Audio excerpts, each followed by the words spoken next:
Diễm xin chào cô chú, anh chị, các bạn và các em.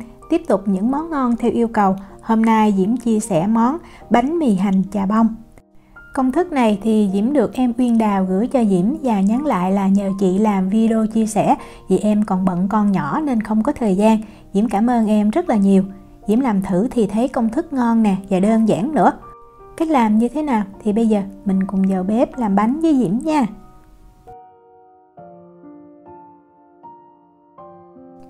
Bột mì mình dùng cho công thức này mình nên dùng bột mì có hàm lượng protein cao hay là bột bánh mì cũng được.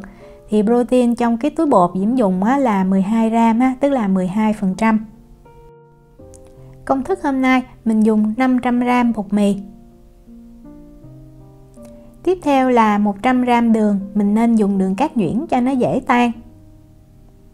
6 gram muối thì mình cũng dùng muối nhuyễn luôn nha.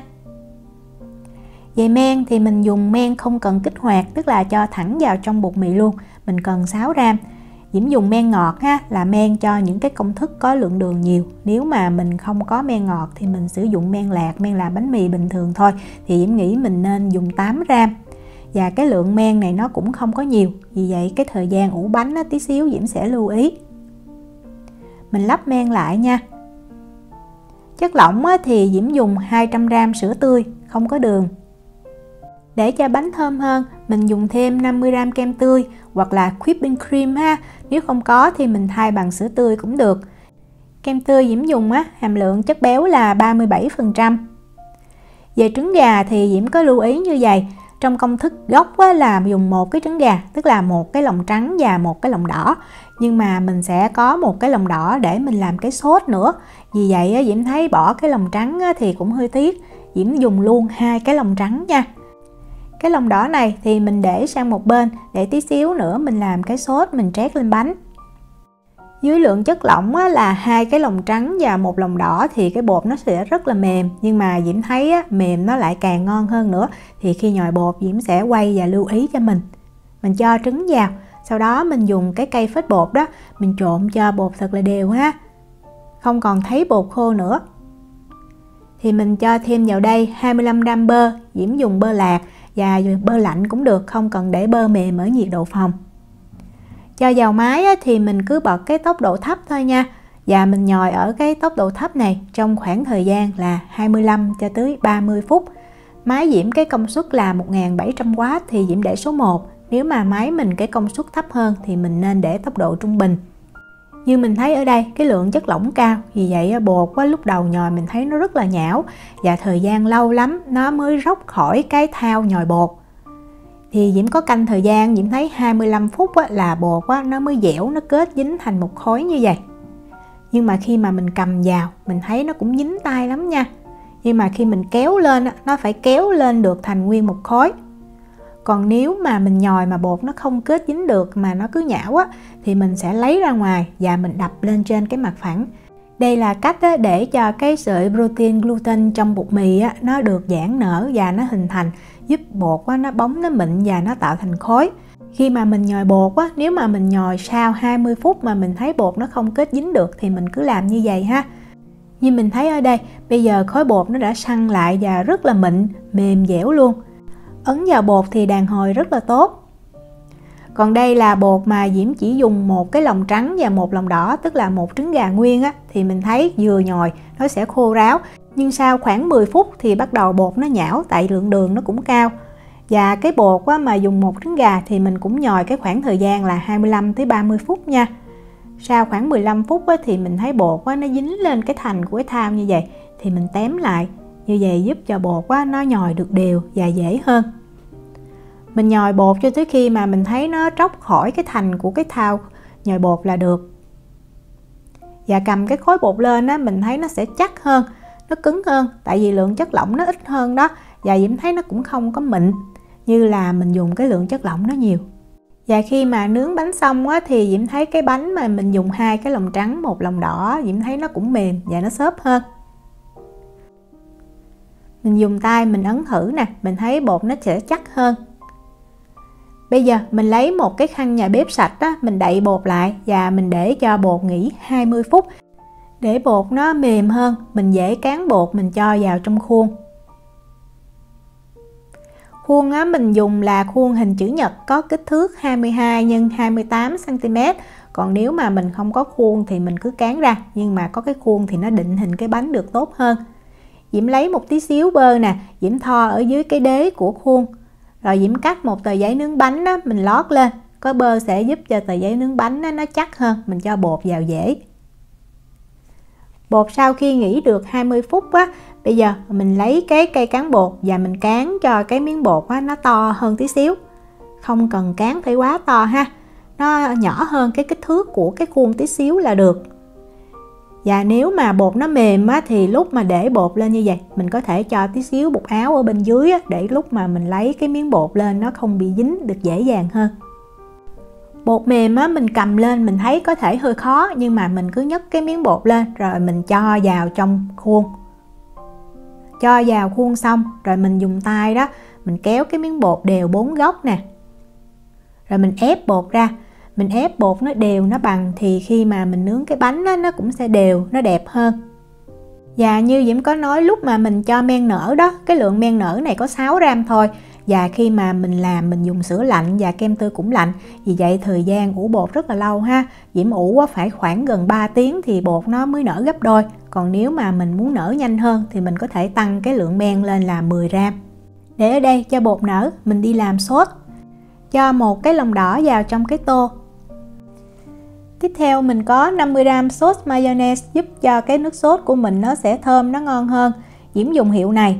Nếu mà mình không có thì mình có thể bỏ qua, hoặc là mình tự làm cái sốt mayonnaise này cũng được. Diễm đã có chia sẻ trong video bánh pizza kiểu Thái rồi đó. Để tạo độ ngọt cho sốt á, thì mình cần 20g đường bột. Mình nên dùng đường bột nhuyễn nha. Như vậy á, đánh cái trứng nó ổn định và nó dễ tan hơn. Mình cần thêm ở đây là 3g muối, mình cũng dùng muối nhuyễn nha. Để bây giờ mình dùng máy đánh trứng á, mình đánh cho những cái nguyên liệu này nó hòa đều với nhau. Máy Diễm cái công suất là 350W á, thì Diễm để số 3. Và mình đánh ở cái tốc độ trung bình này trong khoảng thời gian là 2 phút, ít nhất là 2 phút nha. Cho cái trứng gà và những cái nguyên liệu nó thiệt là đều, thì khi mà mình cho dầu vào á, nó sẽ ổn định hơn, nó không có bị tách dầu. Dầu để làm sốt á, thì mình luôn dùng những dầu không có cái mùi nặng. Diễm dùng dầu hoa hướng dương hoặc là mình dùng dầu đậu nành. Mình cần là 200g. Thì 200g á, khi mà mình đông á, thì nó khoảng 220ml nha. Bật máy lên, mình cũng để tốc độ trung bình. Mình đánh một vòng khoảng 10 giây. Rồi bắt đầu mình mới cho dầu vào. Và cho dầu á, nếu mà chưa quen thì mình múc từng muỗng. Còn mấy thì mình cứ cho từ từ vào như Diễm nè. Nếu mà mình đánh cái lúc đầu trứng nó đều á, thì mình cho dầu vào rất là dễ, nó không có bị tách dầu đâu. Và mình sẽ cho khoảng 150ml dầu này vào, mình đừng có cho hết ha. Tại vì sau khoảng 150ml dầu á, mình thấy cái sốt nó rất là đặc luôn. Đó, cái này là Diễm cho được 150ml rồi nè. Nếu bây giờ mà mình tiếp tục mình cho dầu nữa thì cái sốt nó đặc, nó cứng quá không có ngon. Đó, mình thấy như vậy. Thì Diễm lấy 2 muỗng cà phê nước ở nhiệt độ phòng, hoặc là nước ấm tí xíu cũng được, chứ không phải là nước lạnh nha. Mình cho vào để cho cái sốt mình nó loãng ra hơn. Mình cho thêm dầu vào thì nó không bị cứng hoặc là bị tách dầu. Cho nước vào thì mình cũng bật tốc độ trung bình ha. Và mình đánh cho nước nó hòa đều khoảng 30 giây.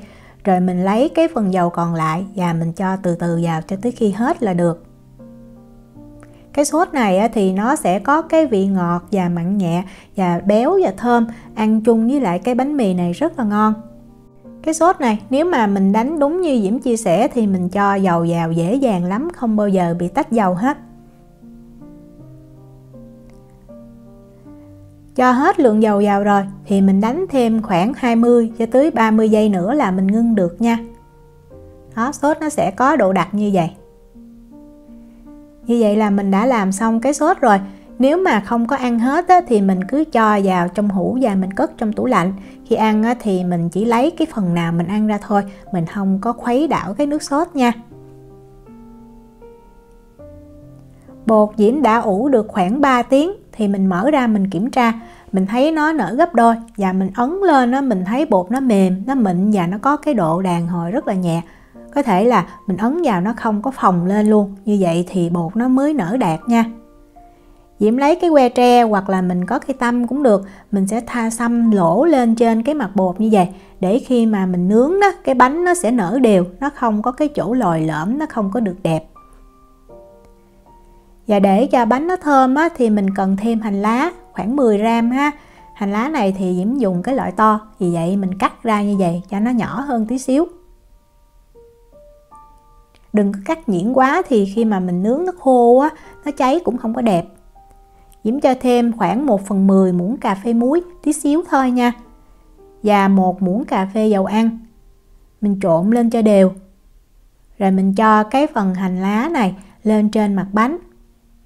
Nếu mà mình thích á, cái vị bánh có hành thơm hơn nữa thì khi mà nướng bánh xong mình sẽ cho thêm một tí xíu mỡ hành lên lại càng ngon. Diễm cho thêm mè rang lên trên á, mè thì mình nên rang vàng rồi mình rắc lên nó sẽ thơm hơn.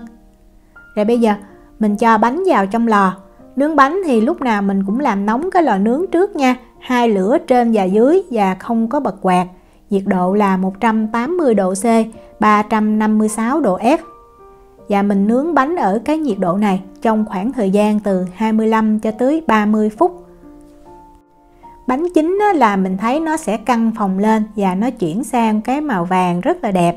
Mình đừng có nướng non quá thì ở giữa bánh nó dễ bị sống nha. Bánh này Diễm nướng chính xác là 27 phút nè. Bánh lấy ra khỏi lò thì mình dùng cái dao đó, mình khơi nhẹ cái thành bánh. Bên dưới thì mình có lót tờ giấy nướng bánh rồi thì rất là dễ lấy. Mình úp bánh ra và mình nhớ lấy cái tờ giấy bên dưới ra luôn ha. Mình để ở đây cho bánh nguội khoảng 20 cho tới 30 phút rồi mình hãy cắt bánh. Tại vì nếu mà mình cắt bánh sớm quá, cái bột nó còn ẩm thì nó dễ bị bết dính vào nhau. Với cái kích thước bánh này thì Diễm thấy mình cứ cắt đôi nè, sau đó mình cắt ra thành từng miếng. Mỗi miếng nó có cái độ dày khoảng từ 3 cho tới 3,5 cm ha. Hoặc là mình cứ chia đều ra. Phân nửa bánh này thì Diễm chia ra được 10 miếng. Vậy công thức này tổng cộng mình sẽ làm được 20 miếng bánh như vậy. Đó, bánh mình thấy bên trong rất là xốp, mềm và thơm sữa lắm luôn. Như mình thấy ở đây, hành và mè nó không có được bám dính vào trên cái mặt bánh. Mình phết trứng thì Diễm nghĩ nó sẽ bám dính hơn. Hoặc là sau khi nướng xong thì mình sẽ cho thêm mè và mỡ hành lên trên nữa. Với công thức bột này nếu mà mình có nhiều thời gian thì mình để cho bột sau khi nhồi nở gấp đôi, rồi mình mới mang mình cán và mình cho vào khuôn, rồi mình đợi cho bột nó nở đạt nữa mình mới mang đi nướng thì sẽ càng ngon hơn. Khi ăn thì mình trét một cái lớp sốt lên trên nè, rồi mình cho thêm chà bông. Chà bông thì Diễm thấy mình dùng chà bông có vị mặn kết hợp với lại cái bánh mì nó ngọt nhẹ, phần nước sốt cũng mặn mặn ngọt ngọt, rất là hấp dẫn. Bánh này thì Diễm nghĩ mấy em nhỏ chắc thích mê luôn. Diễm chúc cô chú, anh chị, các bạn và các em làm được những miếng bánh thiệt là ngon. Nếu mà có thắc mắc gì thì cứ để lại lời nhắn hoặc là gửi tin nhắn cho Diễm. Diễm cảm ơn sự quan tâm theo dõi video rất là nhiều. Hẹn gặp lại trong những video tiếp theo. Chào tạm biệt.